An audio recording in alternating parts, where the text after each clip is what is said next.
आजचा जो बायोट आहे तो पुनर्विवाह करू इच्छित असणाऱ्या वधूचा आहे. मुलीचं वय थोडंसं जास्त झालेलं आहे, परंतु त्या मुलीला पहिल्या लग्नापासून कुठलंही अपत्य नाहीये.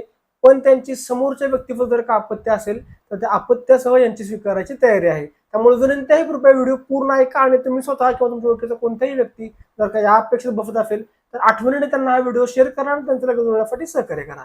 नमस्कार, मी ॲडव्होकेट शिवराज जाधव, देशातील एक विश्वसनीय व रजिस्टर्ड वधूवर केंद्र म्हणजेच शिवराज मराठा वधूवर केंद्रामध्ये तुमच्या मनापासून स्वागत करतो. तर आपण या मुली थोडक्यात माहिती पाहूया. मुलीचे जन्मवर्ष आहे 1979, उंची मुलीचे 5 फूट 2 इंच आहे, रंग गोरा आहे, शिक्षण मुलीचे MBA झालेलं आहे. मुलीच्या कुटुंबात आई, भाऊ आणि बहीण असा परिवार आहे. मुलीच्या भावाचं आणि बहिणींचं लग्न झालेलं आहे, त्यांचे वडील आहेत ते एक्सपायर झालेले आहेत.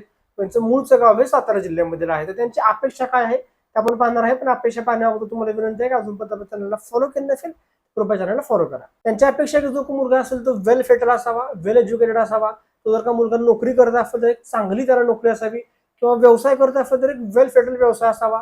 पुणे, सातारा किंवा सांगली इत्यादी भागामध्ये तो व्यक्ती शहरी भागामध्ये सेटल असावा. आणि त्यांचं एखादं अपत्य असेल तर त्या अपत्यासह यांची स्वीकारायची तयारी आहे. त्या मुलीच्या लग्नापासून कुठलंही अपत्य नाहीये. नक्कीच तुम्ही स्वतः किंवा तुमच्या ओळखीचा कोणताही व्यक्ती जर का या अपेक्षेत बसत असेल आणि तोही जर का पुनर्विवाह करू इच्छित असेल तर आठवणीने त्याला हा व्हिडिओ शेअर करा आणि त्यांचं लगेच जुळण्यासाठी सहकार्य करा.